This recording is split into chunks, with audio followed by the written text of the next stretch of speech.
Curso de lectura del Nuevo Testamento. La carta a los filipenses. Es el tema 15. Buenos días o buenas tardes.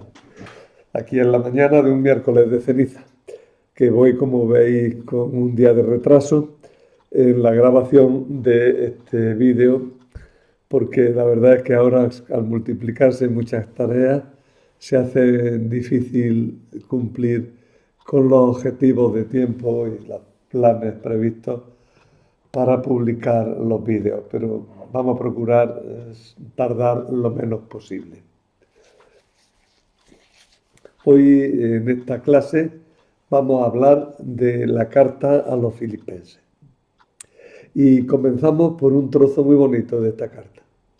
Está al principio en 1:12-21. Quiero que sepáis, hermanos, que lo que me ha sucedido ha contribuido más bien al progreso del Evangelio. De tal manera que se ha hecho público en todo el pretorio y entre todos los demás que me hallo en cadenas por Cristo. Y la mayor parte de los hermanos, alentados en el Señor por mis cadenas, tienen mayor intrepidez en anunciar sin temor la palabra. Es cierto que algunos predican a Cristo por envidia y rivalidad, mas hay también otros que lo hacen con buena intención. Estos por amor, conscientes de que yo estoy puesto para defender el Evangelio. Aquellos por rivalidad, no con puras intenciones, creyendo que aumentan la tribulación de mis cadenas. ¿Pero y qué? Al fin y al cabo, hipócrita o sinceramente, Cristo es anunciado. Y esto me alegra y seguirá alegrándome. Como veis, es un trozo sentido, un trozo cargado de sentimiento, este que acabamos de leer. La imagen esta que es tan bonita, ¿verdad? Nos muestra a Pablo en la cárcel, ayudado por Epafrodito o por Onésimo, por uno de sus ayudantes, ¿no? Y él está escribiendo la carta, ¿no?, a estos cristianos de Filipo. Ya digo, la imagen para mí por lo menos es muy evocadora. Bueno, ¿qué era Filipo? Filipo en tiempos de San Pablo era una ciudad importante situada en Macedonia. Vamos a ver si yo centro esto bien. Ahí está. Veis todo el golfo del Mar Egeo, ¿verdad?, cómo se mete adentro, y la ruta que ha seguido Pablo en el tercer viaje, y el punto más al norte, que hace ahí como un pico, ahí pone Filipos, ¿veis? Esa es la localización de Filipos. Veis Grecia, veis Turquía, veis el Mar Egeo, abajo Creta, y en lo alto, justamente donde pone la K. Bueno, a ver si los estornudos me dejan. Y en donde pone la K, pues Filipo.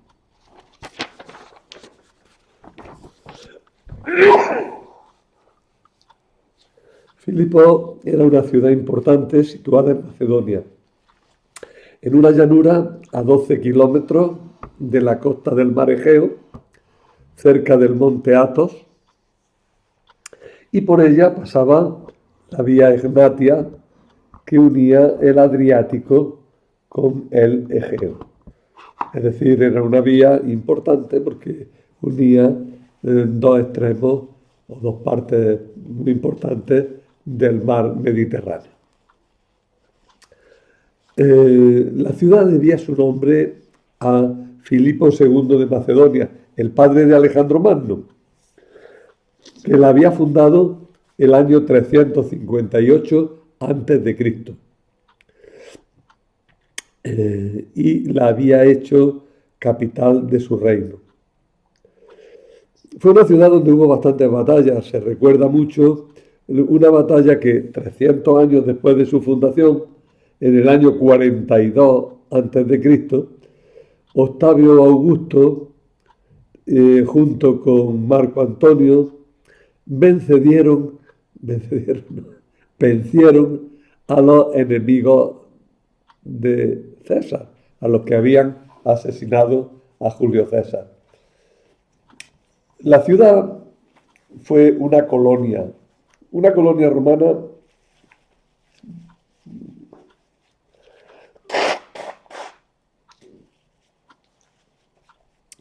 es una ciudad en la que habitan veteranos del ejército ya jubilados y tiene el mismo estatuto que la ciudad de Roma. Por tanto, eran ciudades típicamente romanas. Incluso en la mayoría de ellas se hablaba fundamentalmente en latín, cosa rara porque en general en todo el imperio la lengua común por esta época era el griego y de hecho la carta se escribió en lengua griega. Entre otras cosas porque San Pablo probablemente no sabía latín. Y por eso, pues, como en griego te podías entender perfectamente por todo el imperio, pues a Pablo le daba prácticamente igual. Él iba y hablaba. En Roma se hablaba más griego que latín por aquella época, ¿no? Sin embargo, ya en la parte occidental del imperio, es decir, en el sur de Francia, en España, en el norte de África, en la parte más occidental, lo que podríamos llamar ahora Túnez, Argelia, toda esa parte sí se hablaba más latín que griego. Pero bueno, las colonias romanas, como las habitaban ciudadanos que habían sido romanos, que habían sido militares, habían pertenecido a las legiones, pues normalmente pues, hablaban en esta lengua latina. La carta, sin embargo, ya digo, está en griego porque San Pablo y toda la comunicación de la época se hacía en griego. Esta ciudad había tenido minas de oro y plata y tras haber sufrido muchas guerras y muchas devastaciones, estaba recuperándose, hasta el punto de que en los primeros tiempos cristianos era una región rica y próspera por su agricultura y su comercio. En Hechos 16, 6, 40 se nos cuenta que Pablo fundó la iglesia de Filipos y se nos cuentan los primeros pasos de aquella iglesia. Pablo, durante su segundo viaje misionero, hacia el año 49, estando en el centro de Anatolia, en el centro de Turquía, entre Misia y Bitinia, quiso seguir predicando por las regiones en las que estaba, para que no perdamos nunca el mapa de vista, ¿eh? A ver si se ve aquí. No está puesta la palabra Misia y Bitinia, pero Misia y Bitinia están entre donde pone Galacia y donde pone Asia, tirando hacia el norte, ¿eh? Esa es la zona de Misia y Bitinia, ¿eh? Fijaros también, porque ahora tengo que bajar el mapa, fijaros que por donde va la línea roja, que es justo al llegar al mar por arriba, encontráis Troas. Troas, acordaros de Troya, la antigua Troya. Fijaros bien un poco la zona. Bueno, San Pablo estaba predicando por esa zona.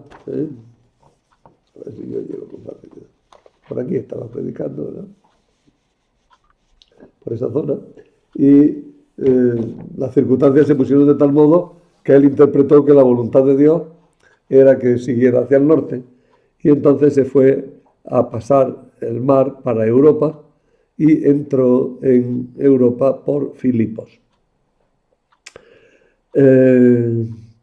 Pablo llegó primero a Neápolis, que es una ciudad un poquito al sur de Filipos, y allí no se detuvo, y de allí pasó ya a Filipos, que era una colonia,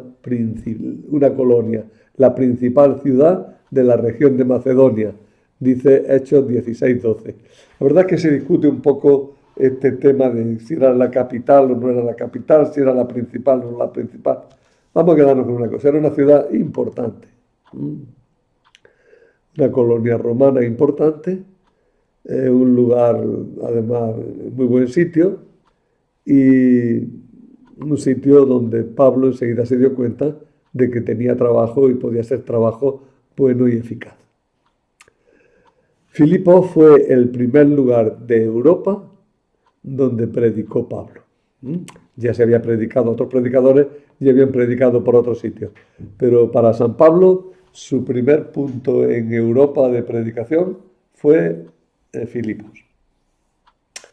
Pablo quiso entrar en comunicación con los judíos y los judíos no tenían sinagoga por entonces en Filipos, señal de que la colonia judía era bastante pequeña todavía en la ciudad.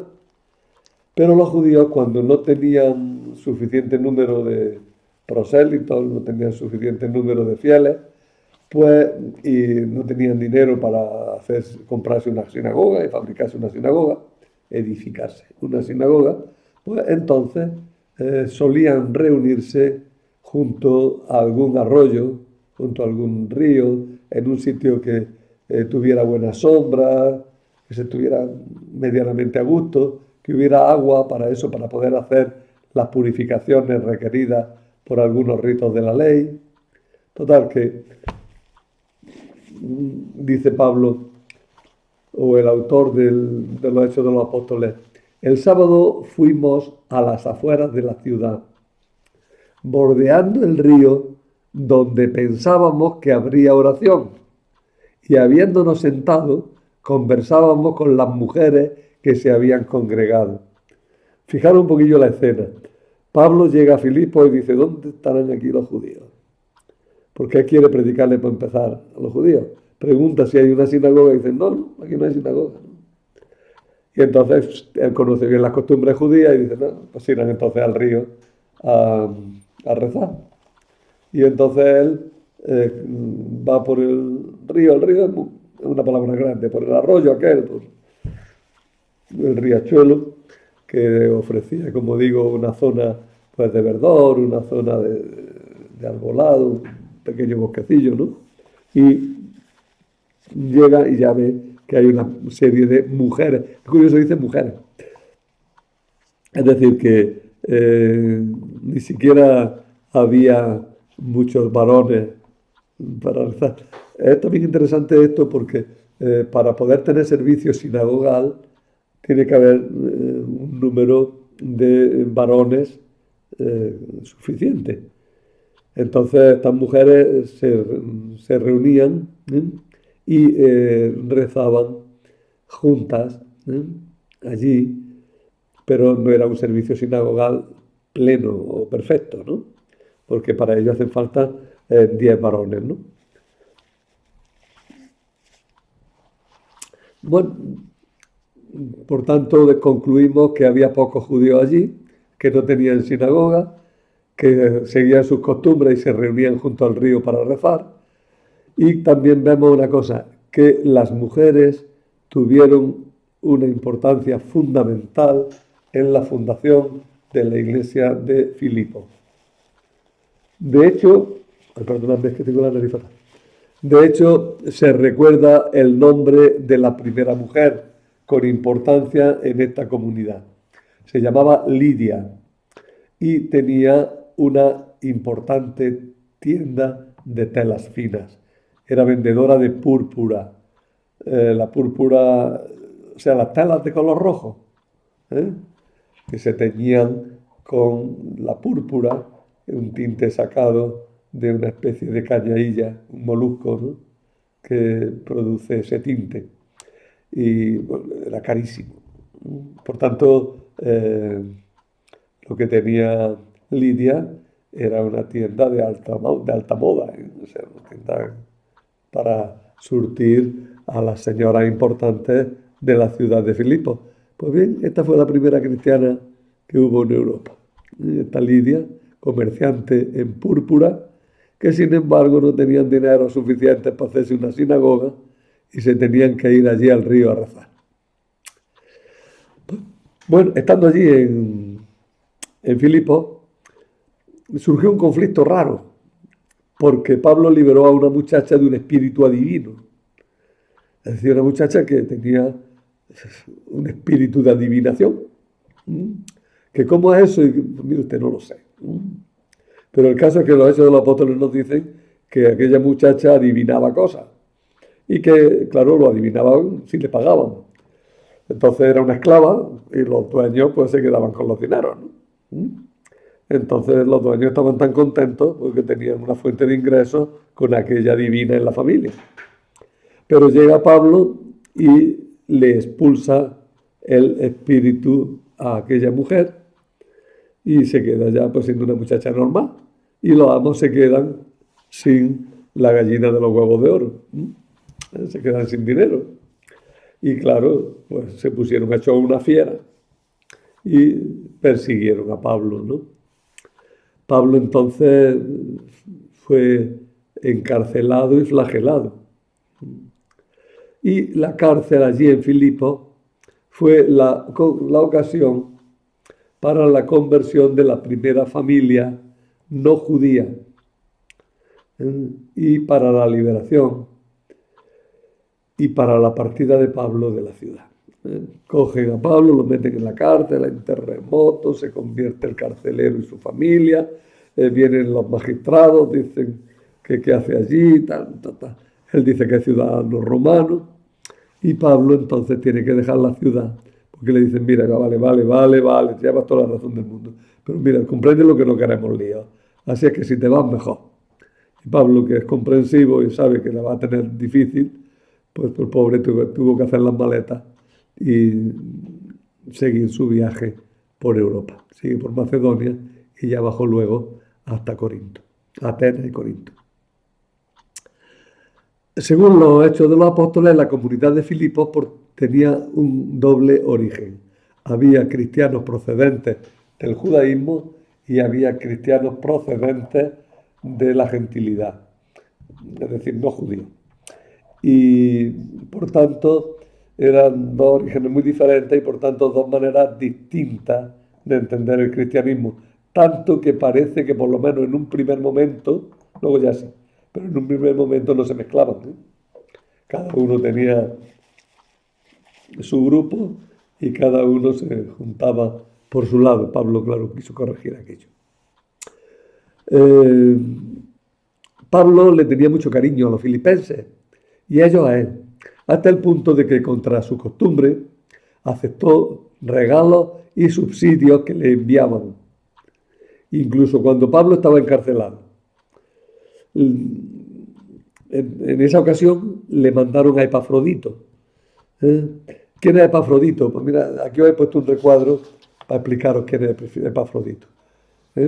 Y ahí os digo que era un cristiano de Filipos que fue enviado por los filipenses para ayudar a Pablo en su prisión y llevarle subsidio. Con dinero, le llevaron una ayuda. El nombre de Epafrodito lo llevaban los que de alguna manera habían sido consagrados al culto de Afrodita.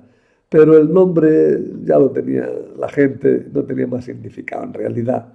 Y lo llevaban incluso muchos cristianos que cuando se hicieron cristianos no se cambiaron el nombre, señal de que no le daban mucho valor a su significado.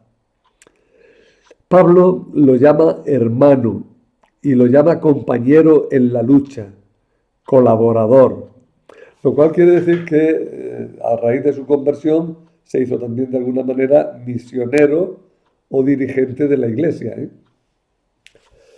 En el curso de su misión, Epafrodito corrió también grandes riesgos, como todos los misioneros cristianos en aquel tiempo, y cayó tan enfermo que estuvo a punto de morir, lo cual causó mucha preocupación a Pablo, que consideró un milagro su curación. Onda, que ha venido aquí a auxiliarme y ayudarme porque estoy preso y necesito ayuda, va, el pobre y se pone malo, y se pone tan malo que está para morirse, y como se muera, pues fíjate tú qué conflicto, porque bueno, vamos a quedar mal con todos. Entonces él rezó intensamente y consideró un milagro su curación. También se preocuparon los filipenses cuando les llegó la noticia de que Epafrodito estaba malo. Entonces Pablo se vio obligado a devolverlo pronto a Filipo. Anda, vete allí, vete con la familia, mejórate, recupérate. Y en esa ocasión Epafrodito les llevó esta carta, o como veremos ahora, una de las partes de la carta a los filipenses. De todo esto deducimos que Epafrodito era un dirigente de la comunidad de Filipo.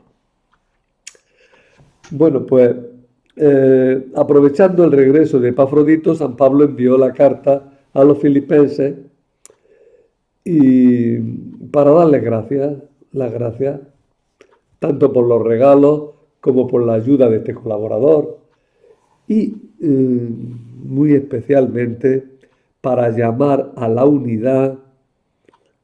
Hemos dicho que las comunidades estaban por un lado los judíos, por otro lado los gentiles. No, dice, no, hay que llamar a la unidad, para llamar a la unidad y a tener cuidado con los predicadores que llegaban desde Jerusalén haciéndole la contra a San Pablo. También quería darles noticias propias y recomendar a su enviado a la comunidad.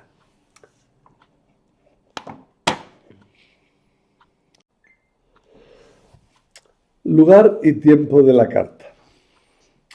San Pablo estuvo varias veces en la cárcel. Los Hechos de los Apóstoles nos cuentan dos encarcelamientos largos. Uno que sufrió en Cesarea, al final de los Hechos de los Apóstoles, luego varios años, y el encarcelamiento en Roma, que fue prolongación de la cárcel de Cesarea. Además, se cuentan varias detenciones rápidas. Pero el mismo San Pablo, en 2 Corintios, nos habla en general de haber pasado cárceles. El apóstol sabía aprovechar todo para anunciar a Cristo y convirtió su cárcel en un lugar de predicación. En la carta a Filemón nos dice que ha engendrado, es decir, bautizado, en este caso, a Onésimo en la cárcel. Por tanto, Pablo, estando en la cárcel, ha convertido a un hombre, que es un esclavo, ya sabemos, luego hablaremos de este Onésimo, lo convierte al cristianismo estando en la cárcel. Por eso dice que Onésimo es su hijo que lo ha engendrado en la cárcel. Desde la cárcel también escribe a los filipenses. Lo hemos visto hace un momento cuando leíamos el principio de la carta. Y a Filemón también le escribe desde allí. Y quizás a los colosenses y a los efesios también les escribió desde la cárcel. Pero claro, la cárcel desde la que escribe a los efesios tuvo que ser distinta de esta, porque aquí está en Éfeso. Por eso las 4 cartas, Filipenses, Efesios, Colosenses y Filemón, se suelen llamar las cartas de la cautividad. Recordad, las cartas de la comunidad, de la cautividad, son, para que memoricéis bien, la carta a los filipenses, que acabamos de ver que la escribe desde la cárcel, la carta a Filemón, que probablemente vivía en Colosas, la carta a los colosenses y la carta a los efesios también fue escrita desde la cárcel, pero ya digo que no se concibe que fuera desde el mismo Éfeso. Y esta confusión de que la carta a los efesios sea también de la cárcel es la que hizo que no se pensara mucho tiempo en que Pablo había escrito desde Éfeso. Pero lo más probable es que hubiera escrito desde allí las otras cartas.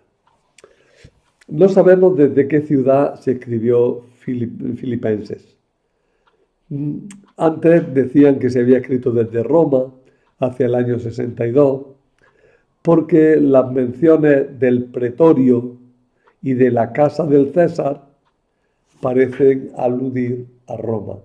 Claro, en Roma es donde está el palacio del emperador, la casa del César. ¿eh? Y el pretorio, por antonomasia, el pretorio más importante, estaba en Roma. Pero dos cosas hay que matizar aquí. Pretorio es más o menos cuartelillo, para que nos entendamos, o si queréis, guarnición. Es el lugar de residencia de la policía, de los pretorianos, de los que del regimiento que cuida de la ciudad. Entonces, Filipo habría un pretorio como en todas las ciudades que fueran un poco grandes y mucho más en una ciudad de veteranos del ejército. Y luego la casa del César. Mirar, todos los empleados del César, fueran libres o no fueran libres, pues formaban lo que se llamaba la casa del César. Fundamentalmente, claro, estaban los que habitaban en Roma, pero también muchas veces los enviaba con diversas misiones a diversas cosas y donde había intereses del César, del emperador, pues había un grupo de personas de este tipo y se les llamaba la casa del César. O sea que en Nápoles y en Filipo podemos encontrar gente que pertenece a la casa del César. Mucho más en Éfeso. En Éfeso, sin duda, pues habría pretorio y habría casa del César. O sea que nada impide, y estas frases no impiden que la carta se haya escrito desde Éfeso. Actualmente muchos comentaristas siguen opinando lo mismo, pero algunos han apuntado que quizá la carta a los filipenses se escribiera desde Cesarea, el puerto y capital romana de Palestina, donde Pablo estuvo preso antes de ser trasladado a Roma para el juicio. Fijaros, Cesarea era la sede del gobernador romano en Palestina. La ciudad la había fundado Herodes en la costa, porque esa zona tiene pocos puertos. Y él le fabricó allí un puerto artificial, porque puertos naturales, ya digo, aparte del de Haifa, en el norte, pues, en el Monte Carmelo, ¿no? Aparte de ese puerto natural, que es el único natural que tiene en la zona, pues hacía falta algún otro puerto. Entonces, Herodes tuvo el valor y el dinero y los técnicos para construir un puerto artificial en Cesarea. Y desde Cesarea las comunicaciones con el norte de Grecia y con Roma eran bastante fluidas. Sorprende muchísimo la fluidez de las comunicaciones en el Imperio Romano. En un tiempo en el que las comunicaciones no eran ni pica de fáciles. Sin embargo, los viajes marítimos, que eran casi siempre costeando, o casi costeando, ¿no? Cabotaje, ¿no? Eran, pues, facilitaban muchísimo los recorridos. Y también, por otra parte, había buenas carreteras. Ya hemos hablado de la vía Egnatia, que unía Filipos con Roma, ¿no? Y con el mar Adriático. Es decir, luego estaba la vía Apia, que recorría toda Italia, desde Roma hacia el sur. Y luego teníamos la vía Aurelia, que desde Roma llegaba hasta Cádiz. En fin, teníamos las carreteras. Las comunicaciones eran relativamente fáciles. Sobre todo, ya digo, las comunicaciones por mar permitían que en tiempos para la época muy breves, pues hubiera comunicación fácil de un puerto a otro, ¿no? Hombre, si en poco más de una semana o 2 semanas te ponías desde Cesarea a Filipo, porque usted era un viaje rápido. Por tierra recorrían muchísimo, tardaban muchísimo más, y además con mucho más peligro. Bien, muchos comentaristas, ya digo, opinan que quizás se escribió la carta desde Cesarea. Podemos añadir un tercer lugar más probable aún, Éfeso. Desde allí el contacto con Filipos era muy fácil. Éfeso y Filipos estaban en comunicación bastante constante. Iba y venía mucha gente de Éfeso a Filipos. Por tanto, era fácil llevar cosas. Hombre, ya que vas en tu burra, pues mira, no te va a costar mucho trabajo llevar estos chorizos para mi prima, ¿no? Daba su paquetito, se lo colocaba en la burra y le daba un poquito de dinero para que llegara bien la comisión, ¿verdad? Para que llegara bien la comanda, ¿no? Por tanto, Éfeso es un sitio probable. El contacto con Filipo era fácil y se explicarían bien algunas características de la carta. Si se escribió en Éfeso, la carta se debió de escribir en torno a los años 54 al 57. Y sería, por tanto, de las primeras cartas que escribió San Pablo. Ya habéis visto que vamos siguiendo un orden cronológico. Hemos visto las cartas a los tesalonicenses, la carta a los corintios, la carta a los gálatas, ahora vemos esta a los filipenses. Vamos viéndolas no por el orden que están puestas en el Nuevo Testamento, que es un orden de tamaño, sino que las vamos viendo por un orden cronológico que, aunque sea hipotético, es interesante para poder entenderlas mejor.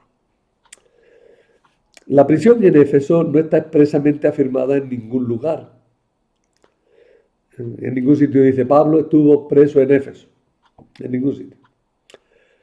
Pero en 1 Corintios dice Pablo, si como humano luché en Éfeso con la fiera, ¿de qué me aprovecha? Y luego más adelante dice, no queremos que vosotros, hermanos, ignoréis nuestra tribulación, la que sobrevino en Asia, porque fuimos abrumados exageradamente por encima de nuestras fuerzas, hasta el punto de que perdimos la esperanza de vivir. Pero nosotros mismos, en nuestro interior, teníamos ya la sentencia de muerte, para que no confiáramos en nosotros mismos, sino en el Dios que resucita a los muertos, el cual nos libró y nos librará de tan tremenda muerte. En Él esperamos, porque todavía en adelante nos librará. El trozo es un poquillo largo, pero interesante para darnos cuenta de que Pablo no dice estoy preso, pero en el fondo lo está diciendo. Incluso algunos interpretan la primera de las frases que hemos leído, luché con la fiera, la interpretan literalmente. Es decir, que lo habían echado en el circo y ahí había tenido que defenderse de la fiera.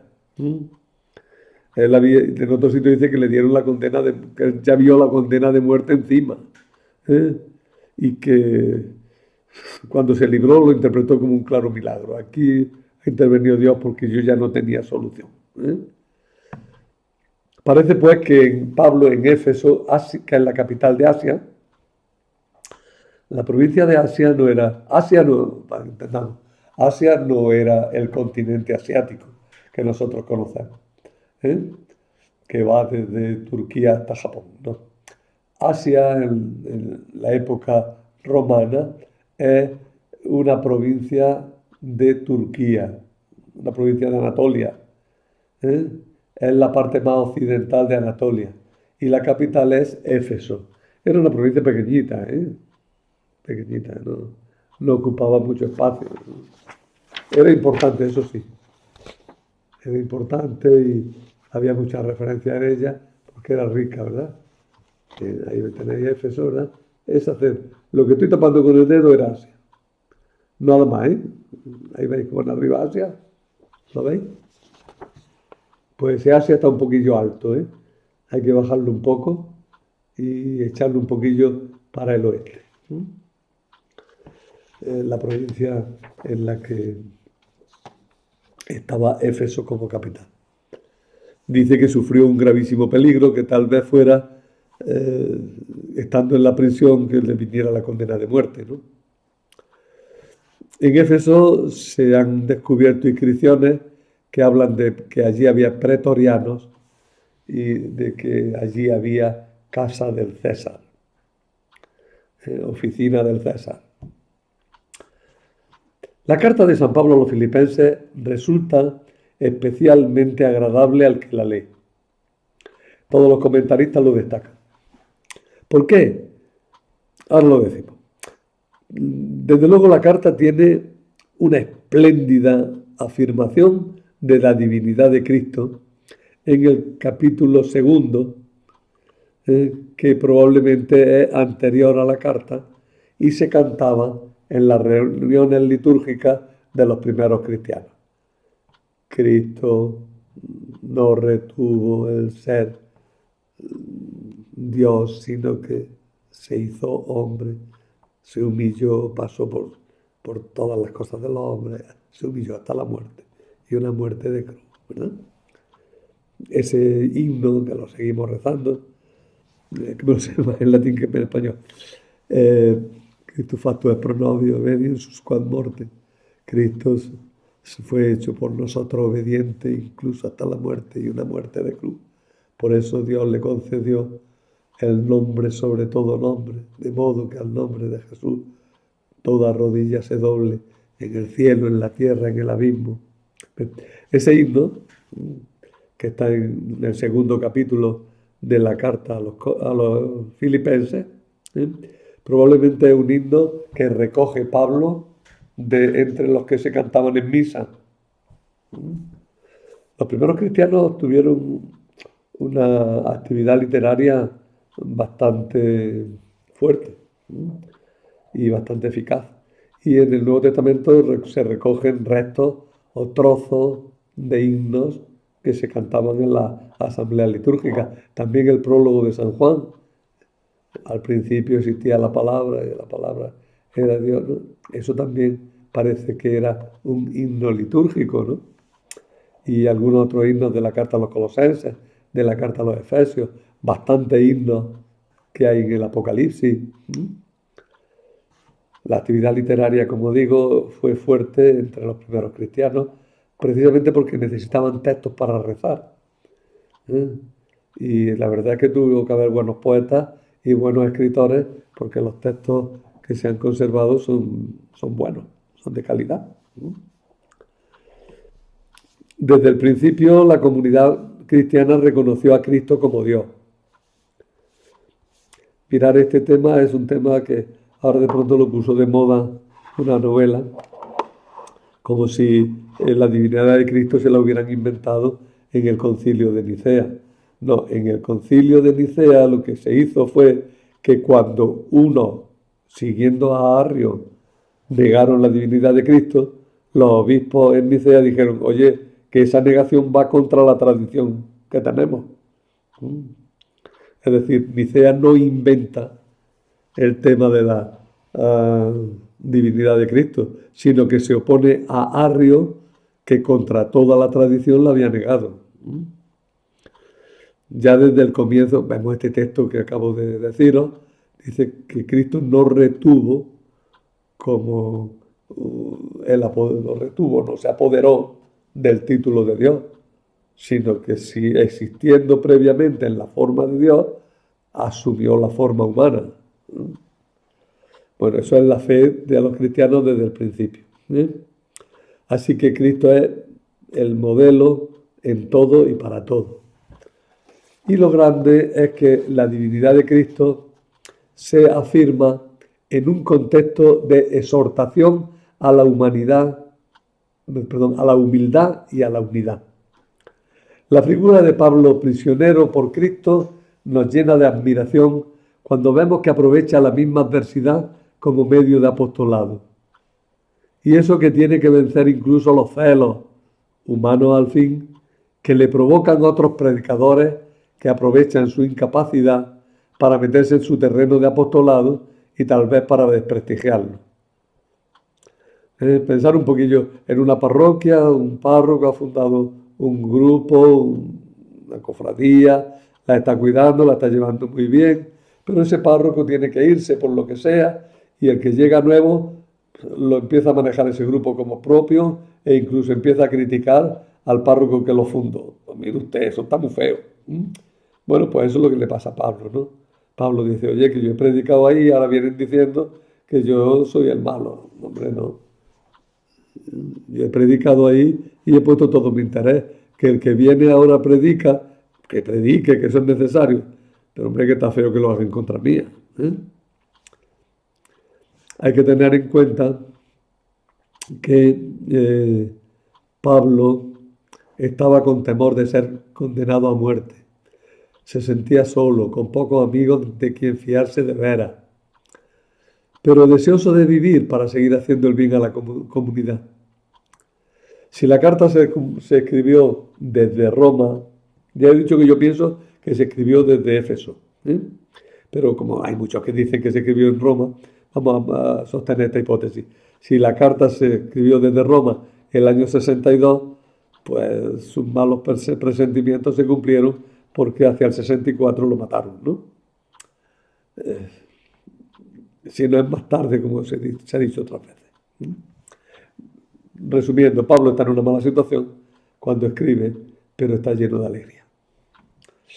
Curioso. En esa situación tan trágica, cárcel, peligro de muerte, soledad, en esa situación brilla la exhortación a la alegría más vibrante de todo el Nuevo Testamento. Alegraos, os lo digo otra vez, alegraros. Y no es solo un momento, la carta entera habla con mucha frecuencia de la alegría y tiene un ambiente alegre. No debemos perder la alegría ni en los momentos más duros. El mismo Pablo también en la carta a los Gálatas, cuando indica los criterios para que veamos si estamos movidos o no por el Espíritu Santo, va estableciendo los criterios. El primero de todos, el amor. Hombre, si no hay amor no estamos movidos por el Espíritu Santo. Pero el segundo es la alegría. Amor, alegría, paz, paciencia, que es constancia, ¿no? Benignidad, bondad, mansedumbre, fe. Va poniendo eso que llamamos los frutos del Espíritu Santo, ¿no? El primero la alegría, o sea, el primero el amor y el segundo la alegría, porque la alegría se deriva directamente del amor. En ese ambiente, pues, Pablo habla con cariño, porque sabía que era correspondido, que los filipenses lo querían. Se preocupa mucho por la unidad, por la armonía, la intensidad de vida cristiana en aquella iglesia. Y en ese ambiente de cariño hace que Filipenses y Filemón sean las dos cartas más familiares, más personales del apóstol. La cárcel sirvió a Pablo para vivir más unido a Cristo y para anunciar el Evangelio y hacerlo con profundidad de espíritu, hacerlo con alegría, con paz interior, a pesar de las trágicas circunstancias. En las situaciones dolorosas de la vida, esta carta puede ser una gran llamada a la esperanza y a la alegría también para nosotros. Puede ser por esto y por mucho más, pero Filipenses nos resulta especialmente amable, la carta más bonita, la carta más agradable dentro de las cartas de todo el epistolario paulino. Hay un problema técnico y es el que si es una sola carta o es una antología de trozos de cartas de Pablo puestas como una sola carta. El epistolario paulino ofrece, como lo han estudiado muy exhaustivamente, muy al detalle, pues han ido surgiendo muchas propuestas y muchos problemas. Y la verdad es que en todas las cartas encontramos trozos que no sabemos si son o no son de Pablo, porque parecen como añadidos, o parecen desarrollos de cosas que ha dicho Pablo, o simplemente parece que se han juntado trozos distintos de cartas. Pues en el caso de los filipenses, más que de una carta, dicen muchos que se trata de una antología de por lo menos 3 cartas que Pablo habría escrito a los cristianos de Filipo. Fijaros, Pablo ha escrito 3 cartas a Filipo. Y entonces un señor allí en Filipo dice, esto es un lío, tener 3 cartas aquí, porque no vamos a saber de cuál hablar cuál. Vamos a coger los trozos más importantes, los que de verdad nos interesan de cada carta, los vamos a poner ordenados en una sola carta. Eso es posible que se hiciera. Pero para nosotros ha resultado que es una carta. Y si vosotros la leéis, la veréis como una única carta. No hace falta estar buscando trozos de por aquí o trozos de por allí. Se puede leer como una carta seguida. Se entiende bien como escrita de un tirón. En cualquier caso, para los que quieran complicarse un poquillo la vida, pues les digo que esas 3 cartas de las que estarían de esta forma. La primera carta la comprendería los 2 primeros capítulos, de 1.1 a 3.1, más unos versos del capítulo 4, 4.4.7, y unos versos finales de ese mismo capítulo, 4.21-23. Como inserto dentro de esa carta primera, habría 2 trozos de una segunda carta. Serían 3.2 a 4.3, prácticamente, como veis, el capítulo 3 entero, y un pedacito del capítulo 4. 4, 8, 9. Y todavía de una tercera carta procedería otro trozo que sería 4, 10, 20. Si lo ordenamos ya como está actualmente, tendríamos los 2 primeros capítulos son de la primera carta. El tercer capítulo es de la segunda carta. El capítulo 4, pues tiene el principio y el final, pertenecerían a la primera carta, y luego habría en medio 2 trozos, uno de la segunda y otro de la tercera carta. Lo tenéis en esquema, en los apuntes, lo he sintetizado lo más que he podido, y creo que es lo suficientemente claro para que se entienda. ¿Veis? 1, 3, 1, luego viene una interrupción que es la de 3, 2, 4, 3, volvemos al capítulo 4, 4, 7, otra interrupción, 4, 8, 9, otra interrupción, 4, 10, 20, y el final de la carta, que sería de la primera, 4, 21, 23. O sea, y resumiendo, los 2 primeros capítulos pertenecen a la primera carta. A la segunda carta, el capítulo 3. Y el capítulo 4 tiene un poquito de las 3 cartas. Así es más fácil de recordar. De todas maneras, ni por supuesto quiere decir que os tengáis que martirizar y torturar la vida con eso. Es para que lo sepáis que muchos autores piensan que sería así. Y no hay que buscar más cosas. Bueno, pues hasta ahí la presentación de la carta. Ahí al final, en esta última parte, en los apuntes, os pongo una división de la carta. Las divisiones de las cartas o de los textos antiguos nos ayudan a entenderlos porque como ellos no tenían capítulos, ni tenían versículos, ni tenían nada, ni tenían epígrafes, pues si nosotros ponemos capítulos y epígrafes, pues nos ayudará para entenderla mejor. Y ahora ya sí que podríamos acabar esta clase con el himno de la carta a los filipenses, ya bien dicho, que lo he dicho muy mal la otra vez. Cristo, a pesar de su condición divina, no hizo alarde de su categoría de Dios. Al contrario, se anonadó a sí mismo y tomó la condición de esclavo, pasando por uno de tantos. Y así, actuando como un hombre cualquiera, se rebajó hasta someterse incluso a la muerte y a una muerte de cruz. Por eso Dios lo levantó sobre todo y le concedió el nombre sobre todo nombre, de modo que al nombre de Jesús toda rodilla se doble, en el cielo, en la tierra y en el abismo, y toda lengua proclame: Jesucristo es Señor, para gloria de Dios Padre. Con eso terminamos. para el próximo día leeros la carta a Filemón. Es muy poquillo, ¿eh? Eso no es de Cuaresma, es una carta que no tiene más que un capítulo, ¿eh? Pero leedla despacio y fijándose en todo lo que podáis en los detalles. El próximo día intentaremos sacarle punta a todo lo que tiene dentro. Es una carta muy bonita también.